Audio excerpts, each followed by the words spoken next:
Hello, this is Albert van Dijk, and in this video I want to explain a little bit about active optical remote sensing, or also called Lidar. And as we saw before, that stands for light detection and ranging. And the most common application is really from airplanes, as we'll see later on. What you can see here is the typical configuration of a Lidar system on an airplane, where you see as the plane moves forward, the lidar pulse, a pulse of light, a beam of light, is sent to the Earth's surface and comes back to the airplane. So how does it work?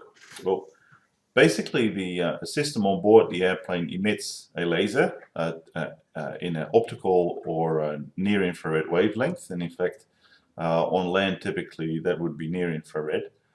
And then it basically measures what comes back from the surface. So as you can imagine, you're looking at a beam of photons in the near-infrared frequency, and those photons hit the surface or elements above the surface, return to the airplane. Some of them do, a lot of them of course don't, but some of them return to the airplane, and those are measured. The time is recorded, how long did it take those photons to come back, and from that, with the speed of light, the distance can be calculated to the target.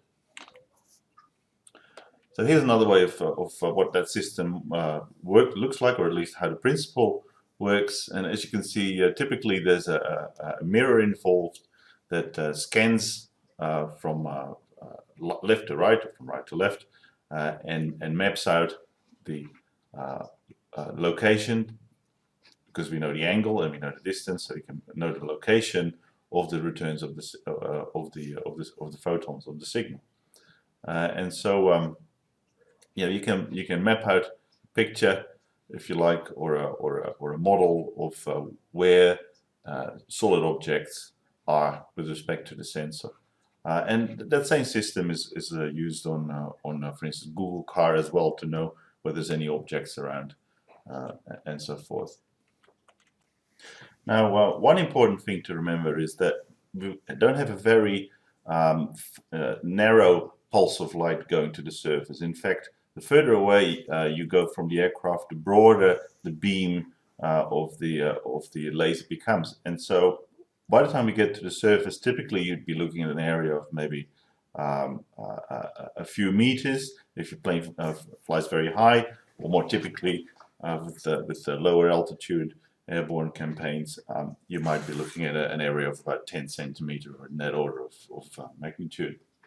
And so you don't get a single return either, because within that small area there will be different objects potentially, particularly in vegetation, of course. You get leaves and whatnot, and so some of the photons will come back earlier, in other words, are higher above the ground surface than others. And that's what this figure shows. So we see here the intensity, if you like, on this axis, the horizontal axis of the, you could think of it as the number of photons that returns to the instrument and is measured there.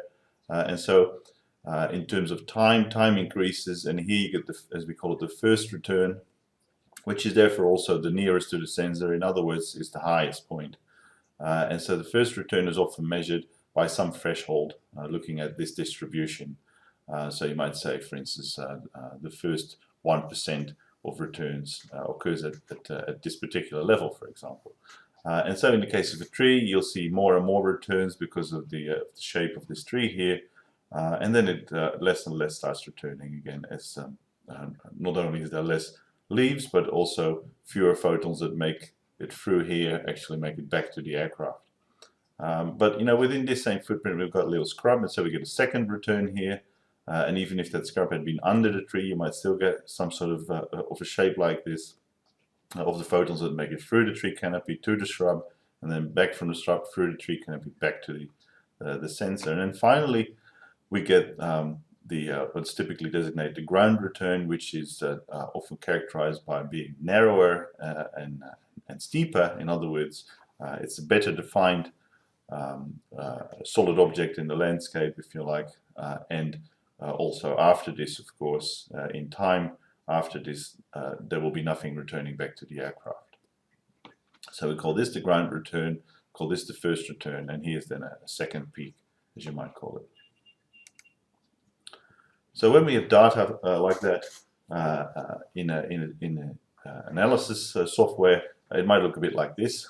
This is in Less Tools, for instance, I believe, a software specifically designed to analyze three-dimensional data points. So every point has got an X, Y, the lateral, so let's say the longitude, latitude locations, and then a Z point, as in Z above some datum, and that datum could be sea level or whatever you assign to it, essentially. So we see here a scan for Black Mountain, and we see the Black Mountain Tower here, and here a little close-up of a tree where you see the shape of the tree, obviously, but you see that some of the photons make it through the tree canopy and onto a branch, probably in this case, and then return back to the sensor. And there's also a number of photons that have made it right through and again made it back to the sensor.